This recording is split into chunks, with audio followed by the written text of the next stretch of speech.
शायद कभी ख्वाबों में मिले, अब के हम बिछड़े तो शायद कभी ख्वाबों में मिले, जिस तरह सूखे हुए फूल किताबों में मिले। सदर मोहतरम, मेहमान खुसूसी, असातिज़ा इकराम और मेरे हम मकतब साथियों, अस्सलामु अलैकुम। जैसा कि आप सब लोग जानते हैं कि आज साला रफ़ाक़त आज इख्तिताम पज़ीर है। आज ये हमारे दोस्त हमें छोड़कर जा रहे हैं और कल हम जा रहे होंगे। यूं ही ये सिलसिला चलता रहेगा। जब दोस्त दोस्तों से जुदा होते हैं तो जुदाई महसूस करवाती है। बहुत तकलीफ देता है किसी को अलविदा कहना, दिखाई कुछ नहीं देता, सुनाई कुछ नहीं देता, फकत कुछ कपाए लफ्ज जो होठों पे ठहर जाए, कि जिसके वास्ते दिल से दुआ ही निकलती जाए। बहुत तकलीफ देता है किसी को अलविदा कहना।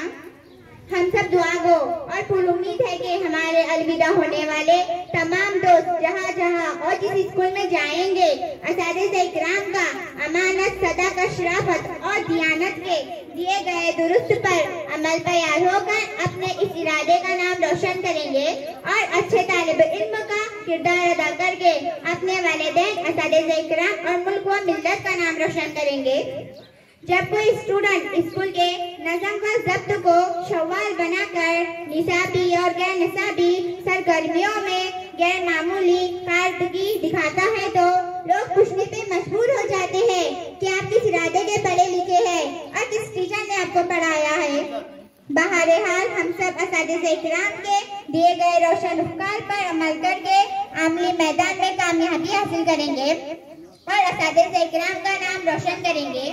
अलविदा होने वाले हम मकतब साथियों के दौरान तालीमी जमला स्टूडेंट से कोई कमा पेशी हुई हो तो मज़ारत हवा है। आखिर बस मैं यही कहना चाहूंगी, ऐ दोस्त ये मुलाकात तुम सदा रखना, बिछड़ जाओ भी तो यारों का सिलसिला रखना, बुझा दो जितने भी नफरतों के चिराग, बस अपने पास एक मोहब्बत का दिया रखना। खुदा करे के बुलंदी पे हो तुम सभी का मकाम, खुदा करे के बुलंदी पे हो तुम सभी का मकाम, सबके वास्ते बस ऐसी ही दुआ रखना, सबके वास्ते बस ऐसी ही दुआ रखना। अल्लाह।